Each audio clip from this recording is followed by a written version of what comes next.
présenter un petit peu. Michel Masson est le fils de Jean Masson qui, avec Jean Housset, avait créé la Cité catholique dans le but de faire connaître, de diffuser la doctrine sociale de l'Église. Michel Masson est plus connu pour avoir créé, à partir de 1974, une revue qui s'appelle L'Escritoire, que certains d'entre vous doivent connaître. On parle jamais de doctrine, jamais. Donc, L'Escritoire, qui a publié, qui était une revue trimestrielle, qui a publié une centaine de numéros, si je ne me trompe pas, de 1974 à 2008. Et à partir de 2007, il y a eu une version plutôt web, le réseau regain.fr. Voilà. Donc ça c'est le numéro... voilà. Oui, ça, il porte le numéro 67, mais c'était le 100e parce qu'il y a eu deux périodes. Voilà, c'est ça.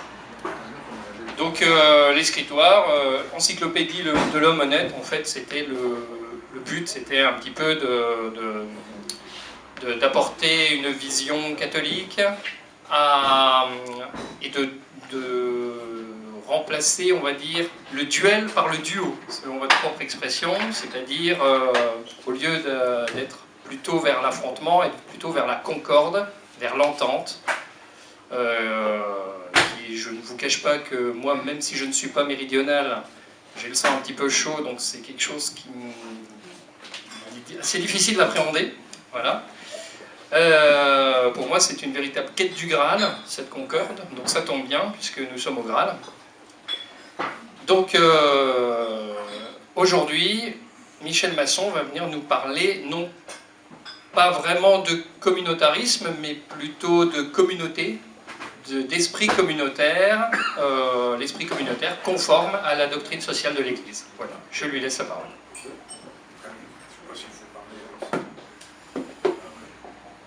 Vous me direz si je parle assez fort, si vous m'entendez correctement.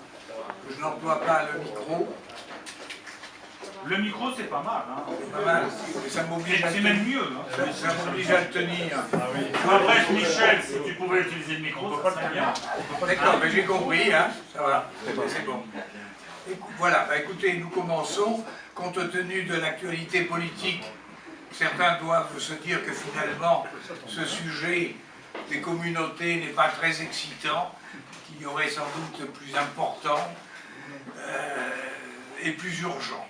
Eh bien, mon intention est de leur faire changer d'avis et de montrer que l'intérêt de notre sujet est triple.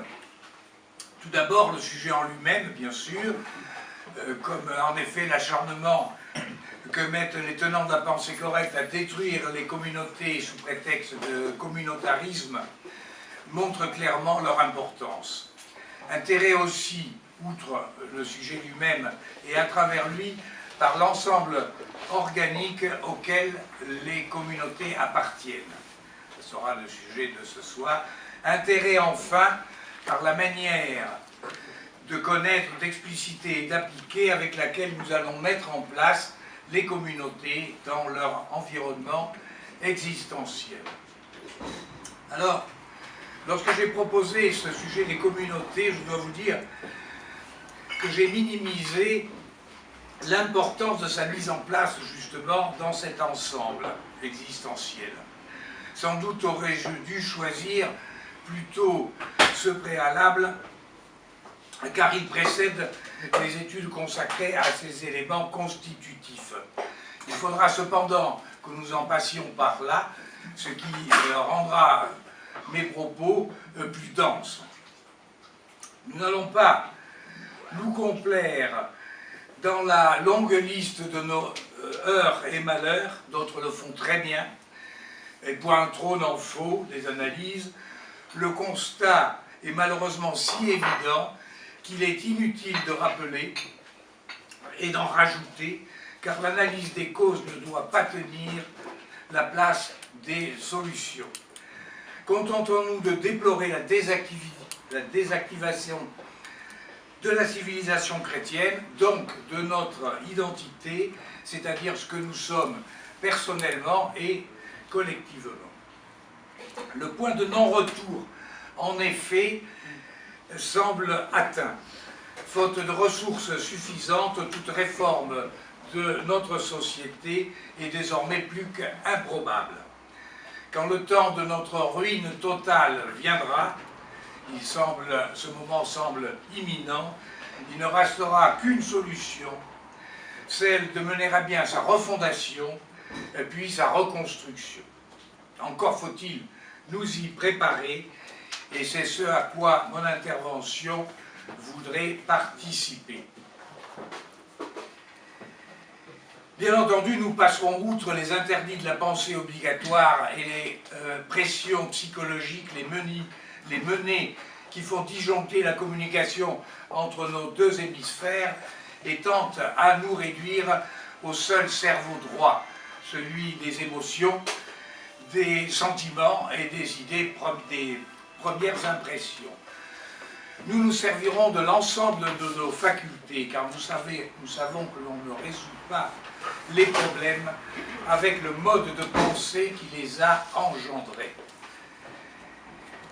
Pour cela, nous passerons, et ce n'est pas anecdotique, du monde de pensée, comme on vous le disait en commençant, du monde de pensée binaire qui sévit, celui de la confrontation, à celui ternaire qui est celui de l'ordre des choses et du monde. Que nous dit sur notre sujet le catéchisme de l'Église catholique? Bien que curieusement, le mot communauté ne se trouve pas dans l'index thématique, pourtant très abondant, alors que le mot politique s'y trouve 14 fois et État politique 7 fois. C'est dans la troisième partie, la vie du Christ, au chapitre 2e, la communauté humaine, à l'article intitulé « Le caractère communautaire de la vocation humaine », que l'on trouve, page, pour ceux qui veulent contrôler, page 394, 8 paragraphes dont je vous donne 2 extraits.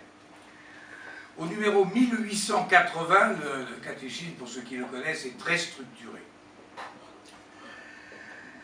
Au numéro 1880, nous lisons « Une société est un ensemble de personnes liées de façon organique par un principe d'unité qui dépasse chacune d'elles.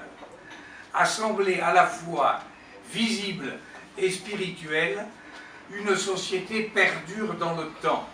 Elle recueille le passé et prépare l'avenir. » Et un peu plus loin, à juste titre, chacun doit le dévouement aux communautés dont il fait partie et le respect aux autorités en charge du bien commun. Au paragraphe suivant, quelques lignes, chaque communauté se définit par son but et obéit en conséquence à ses règles spécifiques. Mais la personne humaine est et doit être le principe, le sujet et la fin de toutes les institutions sociales, donc des communautés. Fin de citation. Ajoutons ce qui suppose une anthropologie correspondante. Nous en parlerons un petit peu en passant. Ces 2 textes mériteraient d'être commentés. En attendant, ils assurent nos arrières. Et c'est donc adossé à ces enseignements que nous allons relever le défi d'un des interdits les plus tenaces de la pensée obligatoire, qui, selon le procédé bien rodé de l'amalgame, interdit partout ailleurs, rend sous prétexte de communautarisme les communautés responsables de la société, de la dissociété dans laquelle nous nous trouvons, alors que, ensemble, elles constituent, comme nous allons tenter de le montrer, un élément incontournable du fonctionnement de notre existentiel. La non-distinction, la collusion, l'amalgame, ici obligatoire, entre l'esprit communautaire et celui du communautarisme, que l'on a beau jeu de condamner, cherche à nous priver d'une composante indispensable au fonctionnement des peuples, des États-nations L'entêtement à vouloir relativiser ou discréditer les communautés tient à l'évidence à ce qu'elles permettent d'échapper à l'immédiateté inhérente à la globalisation, c'est-à-dire à la société multi-ethnique, multiculturelle, multireligieuse, c'est-à-dire multi-conflictuelle qu'on nous prépare. Conglomérat hétéroclite, constitué au mieux d'isolats, au pire de forteresses ennemies. La remise en place et la réhabilitation des communautés et de l'ensemble qu'elles constituent avec les personnes et les familles exige deux conditions. La première consiste à accepter de revenir plus bas que le mal, c'est-à-dire où nous nous sommes trompés de chemin lorsque nos sociétés ont pris celui de la dialectique négative, anti, c'est-à-dire pratiquement de la discorde. Or, la bonne manière de concevoir, d'expliciter et de faire est contenue dans la célèbre formule que vous connaissez tous, adequatio rei et intellectus, qui consiste à rechercher la meilleure manière d'accorder les principes antérieurs et intangibles aux réalités relatives et contingentes. Alors que l'esprit idéologique subvertit les pôles de cette formule et plaque des idées propriétaires sur des réalités rêvées. La deuxième condition, qui complète la première, impose, compte tenu de l'état dans lequel nous nous trouvons, de repartir de la tabula rasa. Nos placards, en effet, regorgent. Il n'y a qu'à se servir pour la remettre, mais autrement et d'une autre manière. Manière qui seule nous appartient, puisque les principes sont antérieurs et intangibles, et les réalités ce qu'elles sont, c'est-à-dire à conserver, à réformer, ou comme ici et aujourd'hui, à remplacer. Attitude qui suppose une réforme de notre manière de penser, comme nous allons tenter de le faire. Ajoutons à ce chapitre consacré aux conditions préalables que les communautés sur lesquelles nous réfléchissons ne constituent pas des épiphénomènes passagers, ou selon l'expression à la mode employée à tort et à travers, des cristallisations éphémères. Pour mériter ce qualificatif de communauté, celles-ci doivent être considérées comme une composante instituée, durable et structurante de la société civile, c'est-à-dire du peuple. Vive le peuple! Voilà, on peut le dire. Il s'agit de ici, Vive le peuple. il ne sera question que du peuple, finalement. Je ne prétends pas établir une étude de la communauté en général, ni d'ailleurs des communautés en détail. Il existe depuis Tocqueville une quantité d'ouvrages, certains excellents sur le sujet, parmi lesquels ceux de Manant, Kagiev, Thibaut Collard, Rémy Fontaine, Denis Sureau, Étienne Cata, pour ne citer que les derniers livres qui se trouvent encore sur mon bureau. Sans oublier le dernier livre d'Alain de Benoît, le moment populiste, qui consacre un chapitre au communautarisme, chapitre qui se termine en citant plusieurs passages de mon texte primitif qui a servi de base à mes propos de ce soir. De plus, et en complément, sachez que nous avons publié, je n'ai pas regardé, mais il y a quelques années sans doute, publié sous notre réseau Regain, vous pouvez la consulter librement, une série d'études de notre ami philosophe Jean-Louis Linas sur les communautaristes et autres communautariens d'outre-Atlantique, qui est une autre sorte de communautarisme. En sorte, nous avons dans nos bibliothèques, les placards dont nous parlions il y a un instant, largement de quoi travailler cet élément essentiel de nos vies sociétales, sociales, politiques et religieuses. Mon objectif est plus modeste, bien que fondamental. Il a pour seule ambition de mettre les communautés à la place irremplaçable qu'elles occupent dans l'ensemble organique de la société civile qu'elles constituent avec les personnes et les communautés. Et ensuite? Alors, disposition dont l'enchaînement doit être orienté vers les mêmes, vers le bien commun de ces mêmes personnes, familles et communautés, comme le confirmait il y a un instant le catéchisme de l'Église catholique. Dans cette perspective, nous commencerons par la mise en place de ce que les architectes et les urbanistes nomment le plan de masse, c'est-à-dire l'ensemble environnemental dans lequel doit s'ancrer la reconstruction de nos sociétés écroulées. Démarche protopolitique, préalable à la fonction politique, si l'on est. Nous n'avons pas le temps, là non plus, de détailler ce que de son côté saint Ignace nommait la composition de lieux.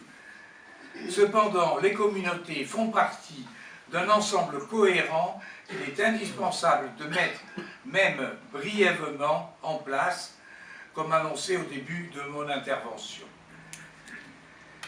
Mais, préliminaires au préalable, avant d'établir le panorama de l'ensemble de notre existentiel, nous devons au moins mentionner ce que constitue, comme dit encore le catéchisme catholique, le principe, le sujet et la fin de toute institution sociale. L'homme, homo et mulier, bien entendu, l'homme, homme et femme, l'homme entier de saint Paul, entier, c'est-à-dire tridimensionnel, corps, âme et esprit, à l'image et à la ressemblance de son Créateur. Homme pour lequel nous devons prendre en compte le fonctionnement ternaire, pour ne pas dire trinitaire, de son existentiel intime, où la pensée, le logos, relie la fonction mémoire, intelligence, volonté à celle du savoir, savoir-faire, faire. C'est en effet en cohérence avec cet homme-là, qui n'est fait ni pour la solitude, ni pour la multitude, mais d'abord pour vivre en famille et en communauté, que nous allons survoler l'ensemble de son existentiel externe cette fois, qui, réduit à sa plus simple expression, est constitué de trois grands ensembles. L'ensemble premier, principiel, est constitué par les personnes, que nous venons de mettre en place, et les communautés, sujet de notre soirée. Entre les deux, les familles, cœur de ce trio. Le résultat de cette première fonction constitue un peuple. Une fois établi ce premier ensemble, archétypal, à l'autre extrémité se trouve le troisième et ultime grand ensemble, formé par la trilogie du politique et du religieux, réunis par ce que nous nommerons le culturel, mais une fois redéfini comme s'abreuvant aussi à ces deux sources qu'il alimente à son tour. De ce troisième grand ensemble naît la civilisation. Entre ces deux pôles, l'ensemble intermédiaire prend naturellement sa place. C'est là le lieu des activités et des fonctions les plus diverses des personnes, des familles et des communautés, c'est-à-dire du peuple tout entier, qui, par leurs ententes et non leur confrontation, constituent la société civile qui, en accédant aux politiques, deviendra une nation ou un royaume. Je pense que certains d'entre vous, comme moi, sont des monarchistes au moins du dimanche et qui rêvent que tous les jours deviennent des dimanches. Voilà le paysage bien trop rapidement mis en place, mais il fallait le faire, dans lequel les communautés ont une place et un rôle indispensable. Il est important, essentiel même, de remarquer qu'au sein du premier grand ensemble ni espace de liberté face au dispositif politique qui aura beau jeu d'abuser de la situation. La reconnaissance de cette règle de non-substitution, c'est-à-dire de cumul de nos divers états existentiels, non séparés absolument, mais nettement distingués, est donc une priorité. Or, en France, comme ailleurs, on se dirige vers une situation où l'on veut des individus sans défense face aux autorités d'essence totalitaire que forment les pouvoirs de substitution que sont devenus les lobbies confédérés des tenants de la culture dominante et celui de la justice et de la finance réunis par la courroie de transmission des grands médias. Autant de complices qui ont pris la place des intermédiaires naturels et authentiques que sont les notables, les élites, les divers intermédiaires et agents transmetteurs de la société civile. Ouais, les bourges, en fait. Cette collusion de nature complotiste, osons le dire, a pris le pas sur le pouvoir politique proprement dit, qui se trouve ainsi dégradé au rang de simple gouvernance, c'est-à-dire réduit à la gestion du quotidien et des crises. Je vais peut-être un peu vite. Non, monsieur. Ça va, on suit là-bas? Au fond? Très bien. Avant de définir l'esprit communautaire, puisque c'est le but un peu de la soirée, mais il y a toutes les préparations, il convient aussi d'éliminer les acceptions et utilisations de ce mot qui ne conviennent pas. Il ne faut pas, en effet, confondre esprit communautaire avec celui qui anime les castes, sectes ou clans, qu'ils soient ethniques, politiques, culturels ou religieux, qui correspondent à des ensembles clos, qui en sont au stade primitif ou premier et n'entrent pas, ou pas encore, dans le cadre de l'esprit communautaire tel que nous entendons le circonscrire.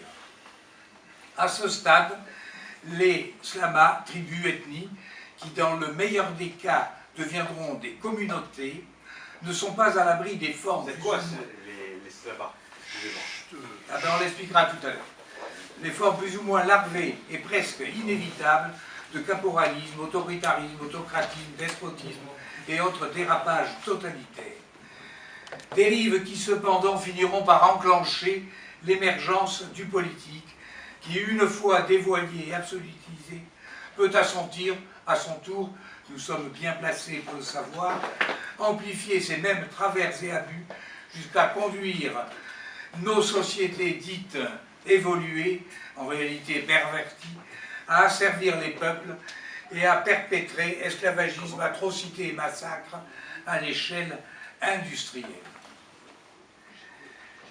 Il ne faut pas non plus, bien que cela soit de moindres conséquences, confondre l'esprit communautaire, qui est celui de la société civile, du peuple, avec celui des corps intermédiaires, qui eux appartiennent à la strate dite précisément intermédiaire.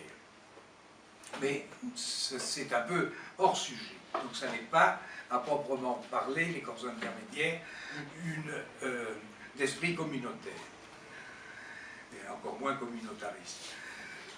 Toutefois, de même qu'une épave n'annule pas les bienfaits de l'automobile, les abus de la fonction politique ne la condamnent pas pour autant, mais justifient sa redéfinition et la réexplicitation des conditions de son exercice, qui n'est autre que l'établissement, non du fonctionnement, mais des conditions du bon fonctionnement des activités et fonctions des trois composantes de la société civile, les personnes, les familles et les communautés.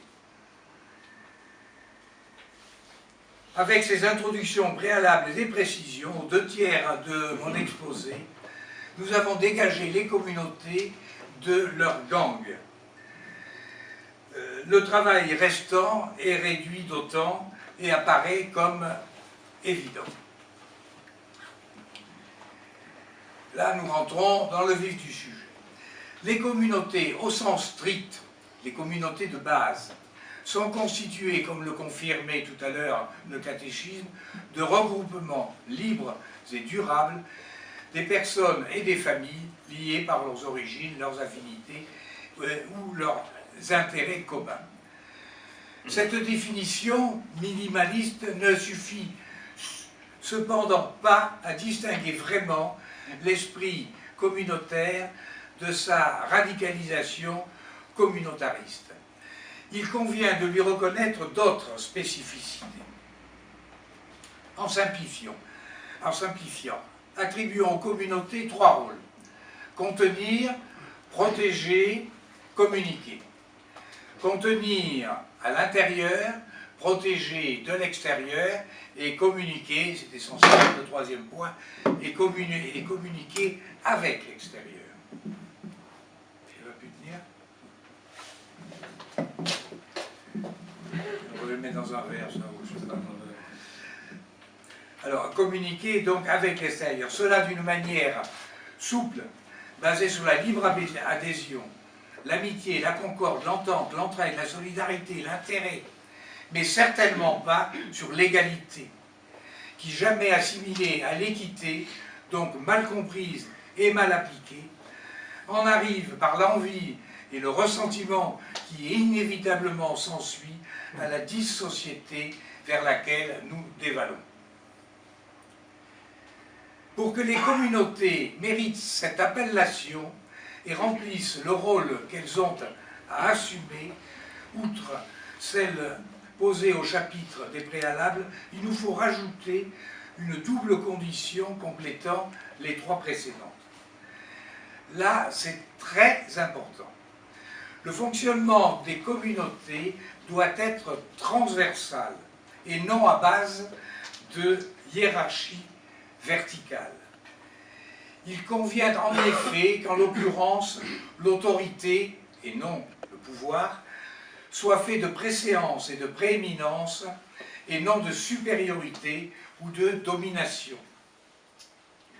Ceci, deuxième condition, ceci sachant que le fonctionnement horizontal du plan formé par cette fonction s'établit sur les trois strates existentielles que constituent nos trois domaines temporels, intellectuels et spirituels, la transcendance.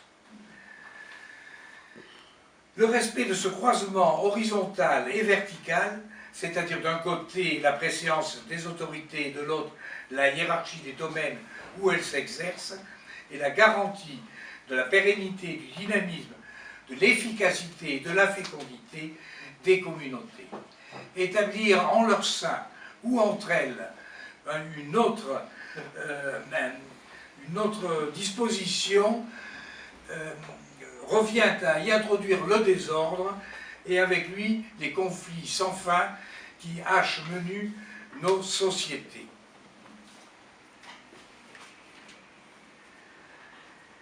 Arrivé là, sans toutefois là non plus entrer dans le détail, nous proposons de différencier trois types de communautés de base, qu'il importe de distinguer de leurs prolongements qui seront abordés par la suite. Les communautés naturelles ou d'origine, les communautés de destin, chères à Gustave Thiebaud, dans lesquelles l'on vit, et les communautés d'élection, celles que l'on choisit. Il suffit pour distinguer les premières de dire que par naturel, il faut entendre les communautés qui s'imposent par la naissance, et plus généralement celles qui se présentent comme allant de soi, le voisinage, le quartier, la parenté, la parentèle, les relations, le métier, etc. La deuxième catégorie, celle des communautés dites de destin, se présente au cours de la vie. Il s'agit essentiellement de regroupements dans lesquels l'on se retrouve pour des motifs éducatifs, religieux, professionnels, d'intérêt, de besoin ou de nécessité. Dans la troisième catégorie, enfin, celle dite d'élection, naturel pour l'épanouissement des personnes et des familles, les extensions communautaires ont une place importante dans le fonctionnement de toute société digne de ce qualificatif, car elles constituent, avec les familles, les communautés de base et leur prolongement, le terrain de la fonction politique. S'acharner à faire disparaître les communautés sous prétexte de leur radicalisation communautariste revient donc à bouleverser la formation et le fonctionnement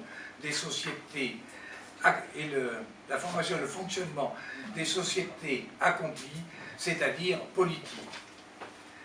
En affaiblissant, voire en supprimant cet échelon, on introduit une configuration binaire d'immédiateté, c'est-à-dire pratiquement duel, face aux politiques, ce qui est contraire à l'établissement des conditions de la paix nécessaires à toute vie individuelle, interpersonnelle, familiale ou communautaire. Avec la suppression des communautés, la situation d'immédiateté qui en résulte, nos vies sociétales, sociales, politiques, culturelles et religieuses deviennent les champs de bataille récurrentes et incessantes que nous ne connaissons que trop. Il faut s'en persuader, l'esprit communautaire authentique produit et perpétue les espaces favorables et protecteurs du libre exercice des activités humaines. Les communautés constituées sont le lieu des liens qui complètent les relations interpersonnelles et familiales et préparent celles locales, régionales, nationales, internationales, voire mondiales, qui les prolongent. Qu'elles soient adjacentes ou qu'elles se recoupent ou recouvrent partiellement, les communautés sont, redisons-le, les lieux des activités, des fonctions, des domaines et fonctions des domaines privés, publics, intermédiaires ou mixtes comme l'éducation, l'enseignement, le travail, la culture, l'art, les activités intellectuelles, sociales, sociétales, économiques, écologiques, ludiques, sportives, que je sais encore, qui, insistons, sont des activités. C'est pour ça que la liste est longue, mais il faut avoir bien en tête la suite. Sont des activités non pas proprement politiques, mais relevant d'abord du domaine privé, sociétal des peuples. Les pouvoirs politiques étant là, on ne le redira jamais assez, pour assurer les conditions de leur apparition ou de leur exercice, mais rien de plus et rien de moins. Là, c'est un peu une définition exhaustive du politique. Donc j'arrive à ma dernière feuille. La concorde à l'intérieur, la protection de l'extérieur et l'esprit d'ouverture qui caractérisent les communautés véritables font que les mêmes personnes se retrouvent sur des terrains et des domaines divers. Une même personne peut en effet fréquenter à la fois une communauté professionnelle, culturelle, religieuse, sportive, ludique, et y rencontrer des personnes fort différentes dans l'une ou l'autre communauté spécifique. Ainsi s'enrichit la trame des peuples. C'est en effet au niveau interpersonnel, familial et communautaire que les esprits se préparent à des ententes plus larges, jusqu'à celles politiques qui, en mettant les choses au mieux, augurent des ententes locales, régionales, nationales, internationales et finalement mondiales. Il y a là une logique évidente. Heureuse prémisse pour l'esprit de concorde qui conduit aux politiques et par là et au-delà à la civilisation. Deux précisions pour conclure. Remarquons d'abord que les communautés de base et celles qui les prolongent ne sont pas à l'abri des absolutisations et radicalisations communautaristes envers lesquelles on doit avoir une vigilance constante et appliquée à l'endroit des 3 missions que nous leur avons reconnues: contenir, protéger, communiquer, sur les 3 strates, nos 3 strates temporelles, intellectuelles et spirituelles. Il n'est pas non plus, et enfin, anodin d'affirmer que l'agencement du premier de nos 3 grands ensembles existentiels dans lequel prennent les communautés est compatible avec le régime plus républicain ou monarchique. Je ne dis pas démocratique, puisque vous le savez aussi bien que moi, la démocratie n'est pas un régime, comme on voudrait nous le faire accroire avec succès, mais un moyen non exclusif de gouverner à la disposition raisonnable et contrôlée de ces 2 régimes. Voilà. J'espère vous avoir convaincu de l'intérêt du sujet de la soirée, de la mise en place dans ce triple ensemble existentiel. Il me reste à vous remercier de votre attention, qui a été soutenue et méritoire. Merci.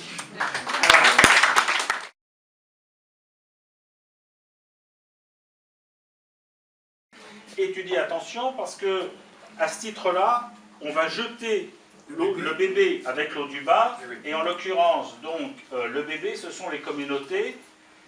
Et là, tout de même, il y a quelque chose que je n'ai pas bien compris, c'est que si tu dis qu'il faut les sauver, il ne faut pas les jeter avec l'eau du bain. Alors déjà, pour être clair, par communautarisme, aujourd'hui, tout le monde comprend l'islamisme, ou alors d'autres communautarismes, comme par exemple les LGBT, et c'est ce qui a servi, c'est ce qui a servi pour parler brutalement. Et tu dis, ça, à la limite, ça serait assez condamnable, ce communautarisme-là serait assez condamnable, mais il ne faut pas jeter les communautés. Et les communautés, j'ai trouvé que, j'ai pas bien compris, est-ce qu'elles existent encore? Parce qu'à un moment donné, tu les cites, donc classiquement on retrouve la famille, la commune, la région, on arrive à la nation, on sent que tu es beaucoup plus, comment dire, sur la défensive vis-à-vis de la mondialisation, hein, on le sent. Donc tu dis, ça, ce sont les communautés naturelles, tu parles du métier, donc on retrouve les grandes communautés classiques, mais d'un autre côté, tu parles de reconstruction, de refondation, sous-entendant qu'elles ont été affaiblies et qu'elles n'existent plus. Donc aujourd'hui, la question qu'on peut se poser, c'est est-ce qu'aujourd'hui, ces communautés ont encore une dite naturelle, tu dis elles sont naturelles. Tout devient. C'est bon, c'est bon. Par rapport à ton vote. C'est fini. Mais écoute, alors, je termine. Donc toutes ces questions, toutes ces communautés qu'on évoque, hein, famille, commune, région, nation, verticalement, les métiers, donc, ont-elles encore un sens? Existent-elles? Il me semble que tu es ambigu, parce qu'à la fois tu veux les défendre et tu dis un peu il faut les reconstruire. Tu nous dis d'ailleurs, il faut arrêter les analyses, il faudrait reconstruire, mais tu ne dis pas comment. Tu ne dis pas non plus, faut-il reconstruire d'autres formes de société. Donc est-ce que tu peux lever ces ambiguïtés? Oui, d'autres formes, oui. Enfin, seule la manière, quand même, ça ne t'a pas échappé que dans le texte, il est marqué que seule la manière nous appartient. Je pense que les principes restent bons. Pour en venir à ton sujet, je suis bien content que tu me poses la question, parce qu'on ne peut pas tout mettre, et cet aspect du communautarisme, je n'ai pas voulu l'intégrer, parce qu'il fallait sauver à tout prix les communautés, le communautarisme n'étant qu'une... Bon, alors, il faut les situer l'une par rapport à l'autre. Ma question porte pas sur le communautarisme. Je te réponds quand même. Est-ce que les communautés, mais je te réponds de cette façon-là. Qu'elles existent, elles existent? Je te réponds de cette façon-là. Est-ce qu'elles sont encore solides? Je te réponds de cette façon-là. Les communautés sont éléments, je pense, n'avoir dit finalement que ça, un élément essentiel de la formation et de la pérennité d'une société humaine. On ne peut pas avoir simplement des individus et même des personnes qui sont des individus en relation, donc des personnes et des familles directement face à l'État. Cette échelle de la communauté est indispensable. Maintenant, le communautarisme, tu as tout à fait raison de dire qu'il a été mis en avant à partir des problèmes de l'immigration, hein, où évidemment le problème du communautarisme c'est immédiatement... Alors, je crois qu'on n'est pas dans un domaine de dichotomie. C'est pas les communautés c'est tout bon, les communautarismes c'est tout mauvais. Ça veut dire quoi, dichotomie? On est Je dichotomie, voudrais pas avoir à ça veut me dire répéter. deux choses différentes. Je voudrais pas avoir un Deux mot. choses qui On est s'opposent. d'accord? On est d'accord? Oui. Bien, bon, c'est bien. Donc c'est mon dernier avertissement. Voilà. En réalité, entre les communautés qui sont un élément donc sociétal, hein, il peut y avoir un communautarisme qui permette d'évoluer, hein, c'est ce qu'on disait tout à l'heure pour l'avance société politique, si vous voulez, les tribunes, etc. On pouvait à peu près l'assimiler à du communautarisme, c'est-à-dire c'était des sociétés fermées, hein, les trois principales trucs qu'on a donnés, hein, contenir à l'intérieur, protéger de l'extérieur et communiquer. Mais ce communiquer n'est pas ou est mis de côté dans le communautarisme. Le communautarisme est une communauté qui sait, soit qui n'est pas encore, le communautarisme est une communauté qui n'est pas encore éclose en quelque sorte, c'est-à-dire qui n'est pas rentrée en relation, qui ne s'est pas ouverte, et à contrario, le communautarisme peut, cette fois en aval, être une dégénérescence de la communauté pour une raison qui peut être d'ailleurs de se protéger, en particulier pour l'islam. On ne peut pas condamner le communautarisme musulman, qui est une façon pour les musulmans, comme les catholiques d'autre part, de vivre certaines choses ensemble. Ce qu'on peut leur reprocher, c'est d'abord d'être trop clos, et ça, il faut ça à nous d'aider à ce que que les communications se fassent, mais là, dans ce problème de l'islam qui a mis ce problème en avant, il y a une solution au problème en réalité. Alors, Michel. Ah, c'est dommage, parce que j'étais là oui, sur la... Oui, mais tu vas faire une deuxième conférence. Non, mais je réponds à ta question. Les communautés, là, concrètement, aujourd'hui, donc, l'islamisme a mis tout de même sur le devant de la semaine une forme de communautarisme. Ça se développe. Donc, à ma droite, l'islam, le communautarisme. Je prends le principal communautarisme. À ma gauche, les anciennes communautés, comme tu l'as évoqué, naturelles, familles, communes, régions, nations, qui s'affaiblissent de plus en plus. Elles ont disparu. Attends. Qui s'affaiblissent. Donc par rapport à ça, se pose la question, et il y a bien une tentation, au moins chez les catholiques, se pose la question de ce qu'on a... D'ailleurs, on les en accuse du repli identitaire et du repli communautariste. C'est-à-dire, pour exister, comme nous n'avons plus nos anciennes communautés naturelles qui n'ont pas complètement disparu parce qu'on l'a vu avec la manif pour tous, les dernières communautés, le dernier niveau des communautés naturelles qui reste et qui est descendu dans la rue, ce sont les familles. Donc on peut dire que le reste est désossé, effectivement. Les communes, on le voit aujourd'hui, c'est la France qui souffre. On l'a vu, la France des campagnes, essentiellement, et des petits villages qui souffrent terriblement, elles sont désossées. Non, qui sont morts. Les régions, on est en train de les recomposer.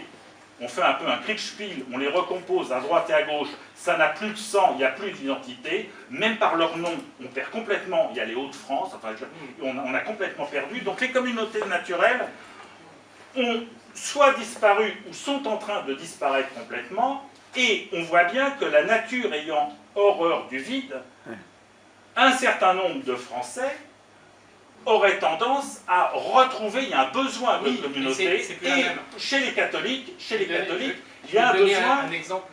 on pourrait se replier sur Oui, ce qu'on mais ça appelle se fait, un ça se fait, communautarisme, ça se fait. Je vais donner un un communautarisme chrétien. Oui, mais c'est un... Hein? Mais Non.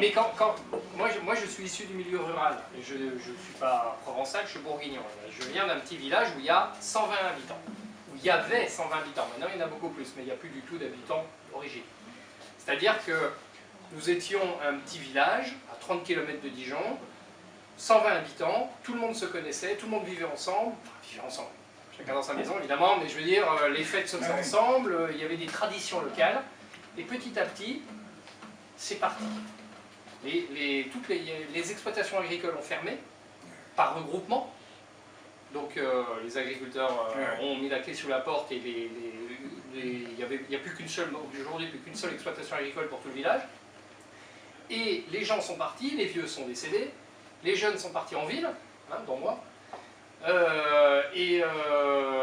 Avec le prix du logement à Dijon qui a augmenté, et la route nationale qui s'est élargie, les gens qui avaient du travail à Dijon sont venus habiter à Cheuge. Et donc, résultat, on n'a plus du tout de tradition dans ce village, c'est-à-dire que c'est une cité dortoir, c'est un petit village dortoir, il n'y a plus rien du tout. À part la famille qui reste, au niveau des communes, des villages, ça a tendance à se dégrader très fortement. Au niveau des régions, ça se dégrade. Au niveau des métiers, soyons clairs, ça n'existe plus. Bien sûr. Donc ces anciennes communautés, soit naturelles, soit dites de destin, soit verticales, sont sinon détruites, sinon très mal au point. Donc, et par rapport à ça, il y a d'autres communautés, on le voit bien au travers de l'islam, communautés culturelles, communautés religieuses, communautés politiques qui, elles, se développent. Mais chrétiens, Se développent. Et nous, aujourd'hui, population française, on n'a plus nos anciennes communautés. Donc, naturellement, on va avoir tendance... Alors, on est un peu accusé, on nous dit « Ah, mais c'est du repli ce que vous faites, vous allez vous replier en tant que catholique. » Surtout, ne faites pas ça. Mais la question se pose. La question se pose, faut-il ou non nous replier en communauté catholique? C'est ce qu'on fait. Les paroisses, je suis désolé. Les paroisses, c'est l'ancien système, les paroisses. Oui, mais justement, c'est l'ancien système des communes, je vais les te paroisses. redonner mon exemple, puisque je suis à peu près la personne que je connais le mieux, donc je vais te donner mon exemple personnel. Je suis à Flassan-sur-Issole, je n'ai jamais foutu les pieds à l'église de Flassan, parce que à 8 km de chez moi, il y a l'abbé Forestier, qui dit la messe traditionnelle, et nous sommes quelques-uns de toutes les communautés à aller là-bas. Donc ça, c'est du communautarisme. Nous formons une communauté à Carnoul.